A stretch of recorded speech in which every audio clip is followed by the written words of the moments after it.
Buenas tardes. Por el multimedio, Tiro al Blanco, bajo la coordinación y participación de Narciso Isa Conde. La verdad sin dobleces, para hacer realidad los ideales del Coronel Camaño y el inmenso Che Guevara. Cuidado, Tiro al Blanco.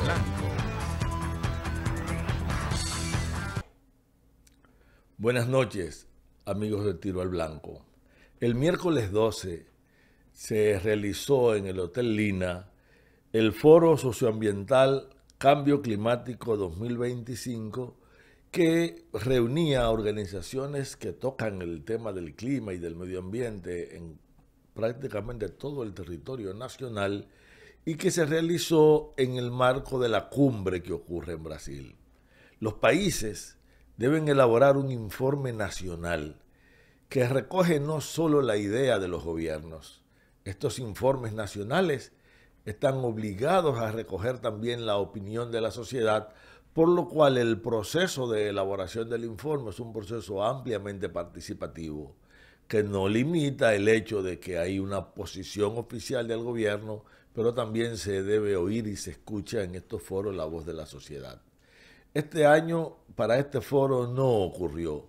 No hubo un debate amplio al interior de la sociedad, no hubo encuentros cruzados de las entidades del gobierno con las entidades de la sociedad civil, y este foro, que generó un documento muy claro y muy contundente como posición nacional, repito, este foro de alguna manera representa esta voz de la sociedad. Allí me tocó presentar un tema sobre la necesidad del cuidado del ambiente, la situación del ambiente en República Dominicana de cara a los cambios que se esperan en el clima y que sirviese de base para fijar una política nacional. Entonces, me procedo a leer para ustedes la presentación que hice allí, que titulé La resiliencia invertida. Y la voy a leer tal y cual fue presentada allí. Quiero comenzar con una idea sencilla pero incómoda. La vulnerabilidad climática de la República Dominicana no es un castigo de la geografía. Es, en gran medida, el resultado de decisiones humanas muy concretas. Somos una isla en la ruta de los huracanes, sí, es verdad. Pero la pregunta clave no es cuántos huracanes pasan, sino cómo hemos tratado el territorio que debe recibirlos. Hoy vengo a hablar de eso, de cómo estamos practicando lo que podemos llamar resiliencia invertida. En teoría, deberíamos invertir para reducir la vulnerabilidad. En la práctica, muchas de nuestras decisiones públicas y privadas están invirtiendo en aumentarla. En el discurso oficial solemos escuchar que somos uno de los países más vulnerables del mundo, por nuestra localización, por ser un pequeño estado insular, por la pobreza, etc. Todo eso es cierto, pero eso es solo la mitad de la historia. Hay dos conceptos que debemos separar con mucha claridad: la exposición al huracán, a la lluvia, a la sequía, y eso no podemos evitarlo. Y la fragilidad es el nivel de daño que sufrimos cuando llega ese fenómeno. Eso sí depende de nosotros. La fragilidad es política. Es el resultado de permitir viviendas en zonas inundables, de perforar las montañas que producen agua, de rellenar los humedales que amortiguan las crecidas, de convertir los ríos en vertederos, de instalar barcazas contaminantes en costas frágiles. Por eso digo que no solo somos vulnerables al cambio climático, sino que estamos siendo vulnerabilizados por un modelo de desarrollo que destruye nuestra infraestructura natural de resiliencia. Y aquí aparece otra confusión peligrosa: la falsa dicotomía entre política climática y defensa ambiental. Se nos quiere hacer creer que por un lado está la acción climática, las acciones de mitigación, mercados de carbono, finanzas verdes, transición energética y por otro lado, así como un lujo, está la conservación de ríos, bosques y áreas protegidas. Esa separación es falsa. En un país como el nuestro, la principal política de adaptación climática es precisamente la defensa del territorio y de sus ecosistemas. Cada vez que se autoriza el relleno de un humedal, no se está autorizando un simple proyecto, se está firmando una política anti-adaptación climática. Cada vez que se entrega un plan de manejo fraudulento en una cuenca alta, se está invirtiendo en un futuro desastre por inundación o por sequía. No podemos hablar de transición justa ni de protección a la población vulnerable mientras el propio Estado abre la puerta a proyectos que destruyen las barreras naturales que deberían defender a la población. Permítanme aterrizar esta idea en 4 grandes frentes, donde la degradación ambiental de hoy se convierte irremediablemente en el desastre climático de mañana. Las áreas protegidas de República Dominicana, lo sabemos todos los que trabajamos en el territorio, han sido descritas como en estado de calamidad. Están siendo asaltadas por la expansión agrícola y ganadera, por proyectos turísticos y por construcciones privadas disfrazadas de desarrollo.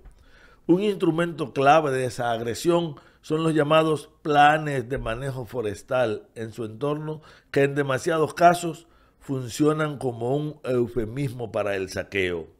Se han denunciado porcentajes altísimos de ilegalidad en esos permisos. ¿Dónde se concentra ese ataque? En las fábricas de agua, Valle Nuevo y su entorno de presas, la Cordillera Central, el Armando Bermúdez, la Sierra de Bauruco. ¿Y qué es lo que pasa cuando degradamos esa cabecera? Perdemos la esponja, o sea, el bosque que regula el agua, la captura, la infiltra, la libera poco a poco. Cuando lo sustituimos por agricultura depredadora o por suelo desnudo, convertimos esa esponja en una plancha de zinc. La sequía llega más rápido. Con el cambio climático, las lluvias son más irregulares.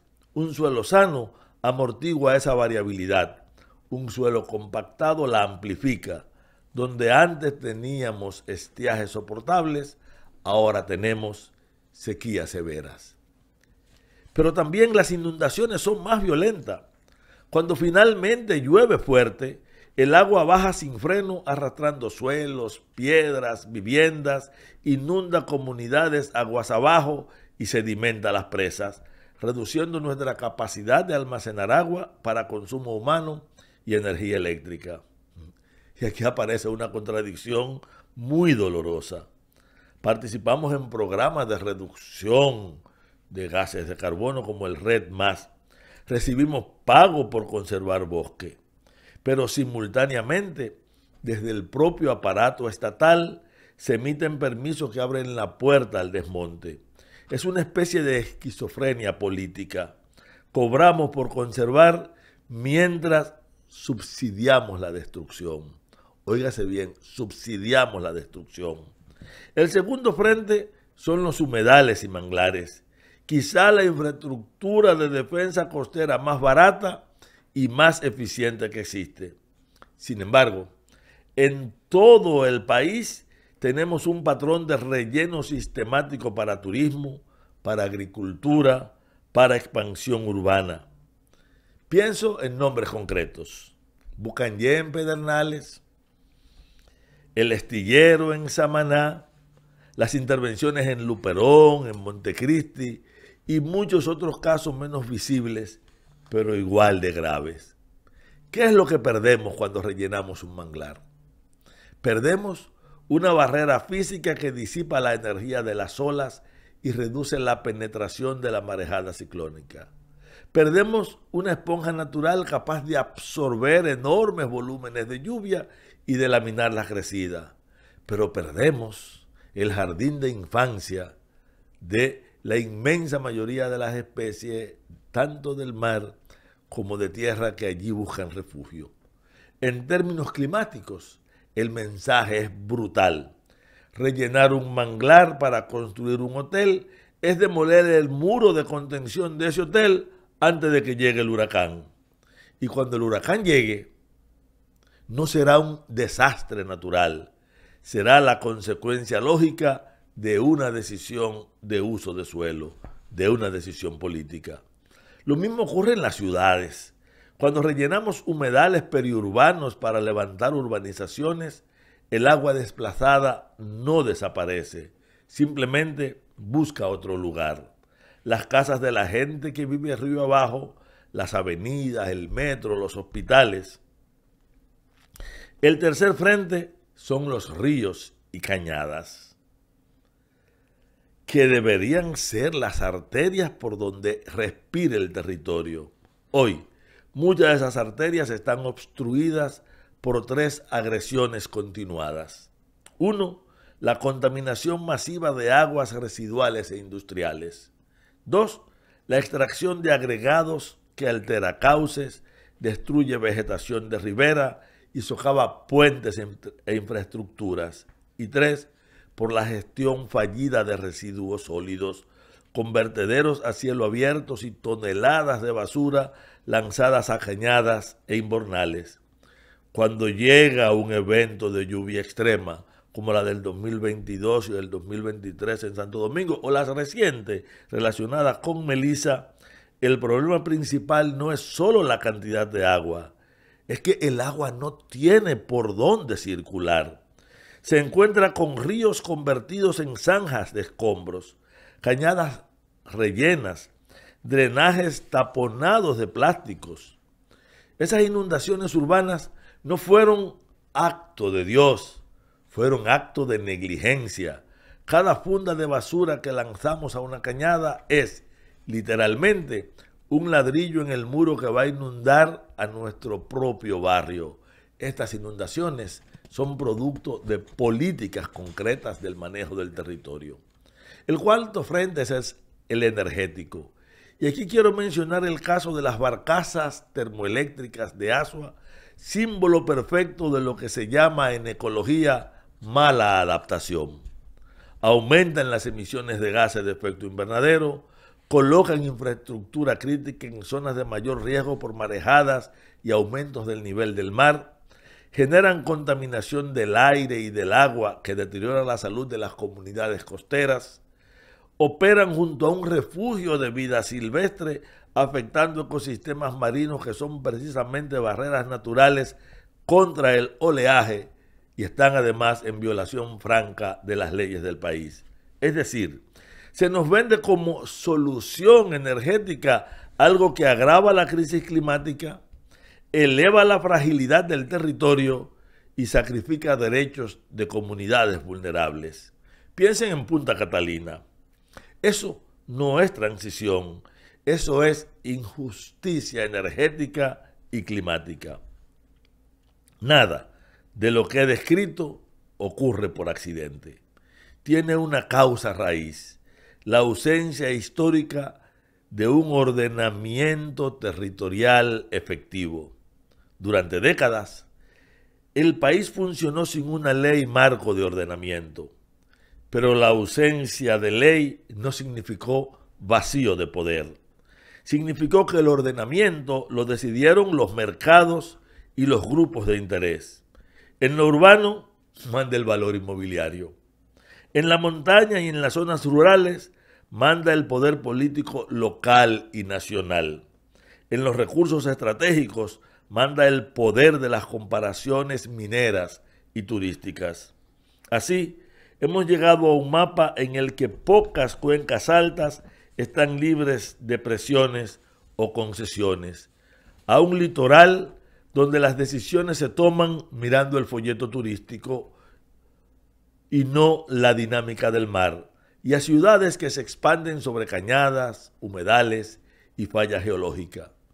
La buena noticia es que hoy tenemos una nueva ley marco, la ley 368-22 de ordenamiento territorial y sus reglamentos de ordenamiento territorial, uso del suelo y asentamientos humanos. La mala noticia es que esa ley corre el riesgo de quedarse en papel mojado si no se le pone por delante una voluntad política capaz de enfrentar los mismos intereses que nos han traído hasta aquí. Lo peor es que nació viciada por esos intereses. Porque mientras hablamos de ordenamiento territorial en documentos, en Pedernales se rellenan manglares, en Samaná se interrumpen flujos de humedales, en Azua se instalan barcazas, en Valle Nuevo todavía hay presiones para mantener actividades que nunca debieron entrar y sigue existiendo concesiones mineras en zonas de producción de agua. El verdadero ordenamiento que opera hoy es el ordenamiento fáctico, el que traza el dinero, no la ciencia ni el bien común. Permítanme cerrar volviendo a la idea inicial. La forma más rápida y más justa y más barata de construir resiliencia climática en República Dominicana no consiste en llenar el país de muros de hormigón, sino en restaurar y defender nuestra infraestructura natural. Proteger bosques en cuencas altas es nuestra mejor política, contra sequías y contra inundaciones. Defender manglares y humedales es la barrera más eficiente contra marejadas e inundaciones costeras. Recuperar ríos y cañadas y gestionar adecuadamente los residuos es la primera línea de defensa de nuestras ciudades. Hoy, sin embargo, practicamos una resiliencia climática invertida. Gastamos dinero y capital político para aprobar proyectos que destruyen precisamente esos escudos. Cada permiso ilegal en un parque nacional, cada metro cúbico de relleno de un humedal, cada concesión minera sobre una fábrica de agua, cada barcaza contaminante atracada en una costa frágil, cada camión de basura vaciado en una cañada, es un anticipo pagado al próximo desastre. Tenemos planes, tenemos leyes, tenemos diagnóstico. Lo que nos falta es coherencia de Estado. No es serio tener un plan nacional de adaptación, un Consejo Nacional para el Cambio Climático y al mismo tiempo un conjunto de decisiones sectoriales que deshacen con la mano izquierda lo que se afirma con la derecha. Por eso, desde este foro, quisiera dejar planteadas algunas líneas mínimas de coherencia. 1.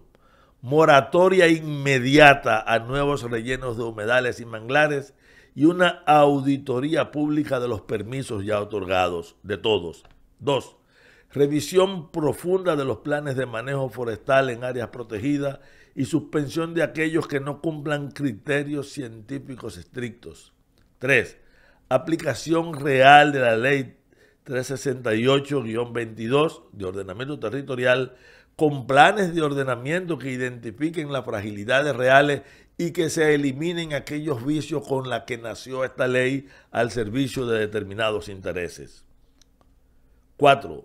Un programa nacional de restauración de cuencas y manglares con metas medibles de participación comunitaria. La participación comunitaria es fundamental aquí. 5. Transición energética limpia y justa que no se base en barcazas contaminantes ni en plantas de carbón, sino renovables, bien ubicadas, eficiencia y almacenamiento. Y una gestión integral de residuos que libere a ríos y cañadas del secuestro de la basura y devuelva a las ciudades su capacidad de drenar.